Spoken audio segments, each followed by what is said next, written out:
वो सत्संग किए मैं बताऊं, लेकिन सत्संगियों की हालात देखी, क्योंकि इतने दिन के बाद मिले थे, तड़प थी। चाहे सत्संग रोजाना मिलते रहे थे, लेकिन उनकी प्यार, विरह और श्रद्धा देखो, भक्ति की चीज है ये। प्यार, विरह और श्रद्धा, ये तीन ही चीज इंसान को त्यारती हैं। प्यार जब इंसान का होता है भूल जाता है। प्यार में ऐसे अंधे होते हो, परवाही नहीं करते। जब एक से किसी से प्यार करते हो, कुल परिवार के नहीं करते, मर्यादाओं के नहीं करते, दुनियादारी के नहीं करते, उसके परिणाम की परवाह नहीं करते, क्योंकि वो प्रेम सच्चा होता है। सच्चा जिससे होता है उसी प्रेम में बंधे होते हो एक के प्रति। तो दुनिया में एक ही सत्ता, एक ही चीज, एक ही सार शब्द, एक ही वस्तु शब्द है, प्रभु है। और उस प्रभु के एक के साथ ही प्रीति जोड़ना भक्ति है। उससे सच्ची प्रीति अगर जोड़ ली तो दुनियादारी की तरफ से लोक लाज कुल की मर्यादा सिर धर पटक दी, उनमें उन चीजों की परवाह नहीं की जाती।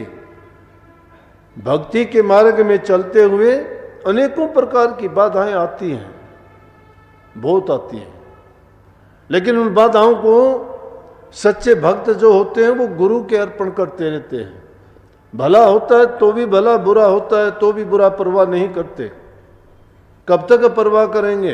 अगर परवाह करेंगे तो गिर जाएंगे, गिरने के बाद तो लोग हंसने वाले हैं। अगर सही रास्ते पे चलते हुए गिर जाते हो, गिर के वहीं से उठ के चल पड़ते हो, मंजिल को पाओगे। लेकिन अगर कोई भी अवरुद्ध, कोई रुकावट आती है और वो तुम्हें गिरा दे, गिरने के बाद में हौसले तोड़ दोगे, उस मंजिल की तरफ नहीं बढ़ोगे, तो फिर यहीं पर छटपटाते रहेंगे और इस काल और माया के जंजाल से नहीं निकल पाएंगे। तो मैंने कही कि तीनों चीज जो श्रद्धा, विरह और प्यार मैंने देखा।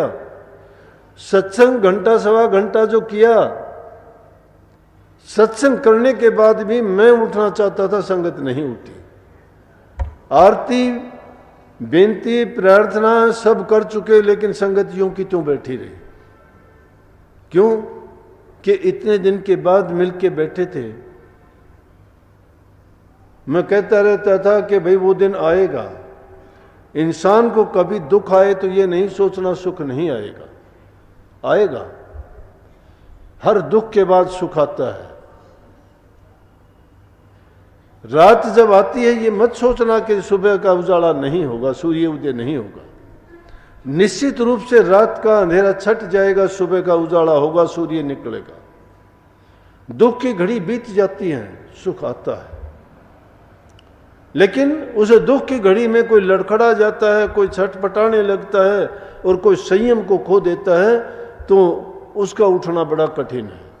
लेकिन आत्मबल और हिम्मत को जो रखता है, और वो हिम्मत हमें कहाँ से मिलती है? सतगुरु शक्ति का भंडार होता है। अपने मन को, अपने विचार को, अपने ख्यालात को और अपनी श्रद्धा को दृढ़ करके जो गुरु में लगा के रखता है, नाम में जोड़ के रखता है, वो आने वाली परेशानियों से कभी घबराता नहीं है। और जो उनसे नहीं घबराता वो निश्चित रूप से अपनी मंजिल को भी पाता है। आप लोग इतने सत्संगी हो, मैं कहता हूं, अगर सच्चे मन से तुम प्रण लेके जाओ, खुद सुधर जाओ, दूसरे की ओर ना देखो।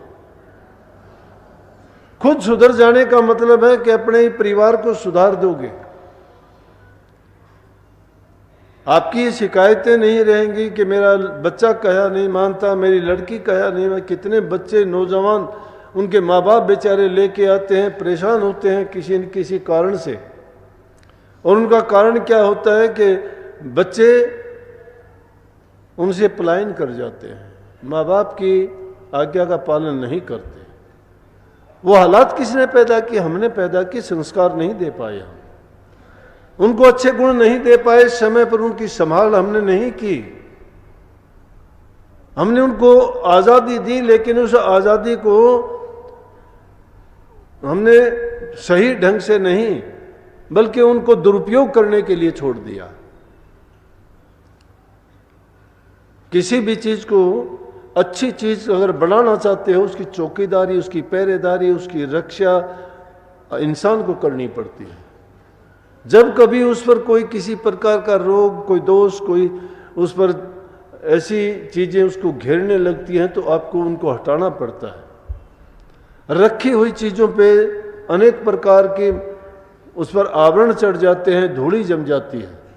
हर चीज़ की ख्याल करते हो, सफाई का करते हो, घर में हर प्रकार की सफाई करते हो, झाड़ू निकालते हो, पोछा लगाते हो, रसोई घर को यहाँ तक पखाना तक भी रोजाना साफ करते हो। नहीं करोगे तो बदबू हो जाएगी।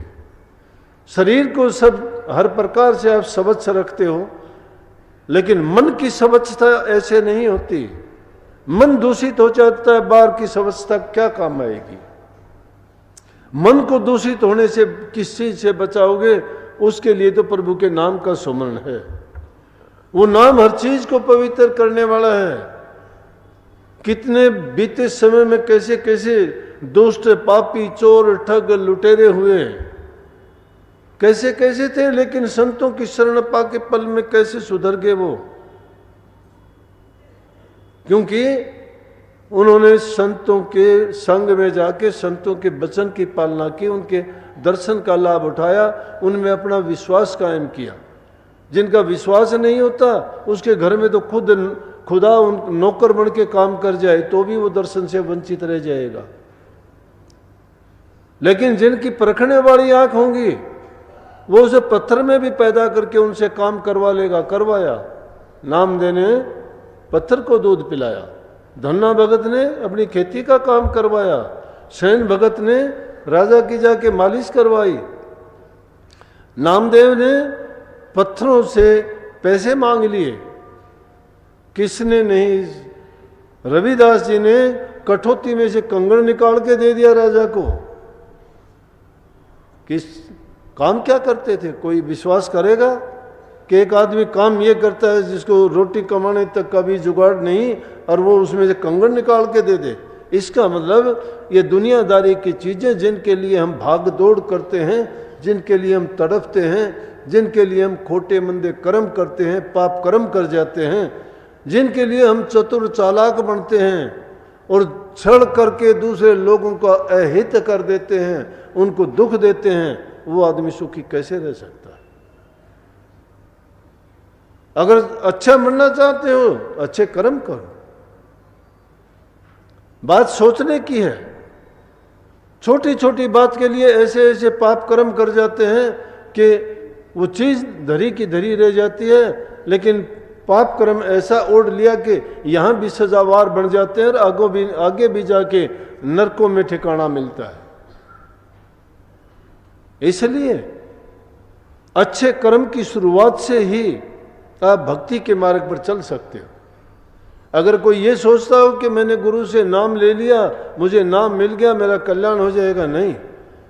जब तक आपके कर्म पवित्र नहीं है, मन आपका शुद्ध नहीं है, अच्छा व्यवहार आपका नहीं है, चरित्र आपका सही नहीं है, घरों में आपके बूढ़े बुजुर्ग का इज्जत मान नहीं करते हो, तब तक चाहे तुम कितने भी प्रयास क्यों ना कर लो, कितने पूजा पाठ करना, कितने सदा व्रत चला देना, कितने तुम भूखे नंगों को कुछ बांटते रहना, लेकिन जब तक मन शैतान है तब तक सुख नहीं पा सकते। अच्छे कर्म करना सीखो, शुभ कर्म करो, दूसरे का हित करो, बूढ़े बुजुर्ग की इज्जत सम्मान करना सीखो, जबान से मीठा बोलो। मैं कहता हूं तुम्हें किसी प्रकार की दिक्कत नहीं आ सकती। प्रभु की कृपा उन्हीं पे बरसती है जो प्रभु के गुणों को अपनाते हैं, और जो प्रभु के गुणों से, उनके नियमों को तोड़ते हैं, उनसे दूर भागते हैं, तो वो तो अपने लिए खुद के गड्ढे खुद खोदते हैं, उसमें खुद ही जा के गिरते हैं, खुदा को दोष नहीं दे सकते। गुरु आज्ञा माने नहीं, गुरु ही लगावे दोष, ऐसे पापी दोष को मुए न पावे मोक्ष। मरने के बाद भी उनका छुटकारा नहीं होता है उनसे। तो इसलिए गुरु को, परमात्मा को दोष देना बड़ी अनूठी बात है। कर्म अपने नहीं सुधारते, दोष किसी और को देते हैं। कर्म अपना बिगाड़ते हो, दुनिया में हंसी मजाक उठता है और खराबा सब हमारा होता है। कर्म अच्छे हम करते हैं, दुनिया बड़ाई करती है, खुशी हमें मिलती है। अच्छे कर्म करने में हर प्रकार से सुख शांति है, और बुरे कर्म करने में हर जगह दुख ही दुख है। इसलिए नेक काम करोगे, नेक नामी मिलेगी, जीवन सुखी होगा और मालिक की मौज और कृपा आप पर बरसती रहेगी। सेवा का काम है आपका, इसलिए थोड़ा सत्संग आपको सुना दिया। सत्संग तो रोजाना ही सुनते रहते हो, इसलिए संकल्प लेके जाया करो कि कमियां हैं उनको निकालेंगे, अच्छे बनेंगे, अच्छे कर्म करेंगे, संतान को, मित्र प्यारे जो भी हमारे सगे संबंधी साथी होंगे उनको भी हम अच्छा बनाने का प्रयास करेंगे। उनको भी अगर कोई बुराई है, बुरी आदत है तो उसको छुटवा के प्रभु के मार्ग में लगाएंगे और प्रभु भक्ति करने के लिए उनसे हम प्रार्थना करेंगे ताकि वो भी सही मार्ग पर चल के अपने जीवन को संवारे।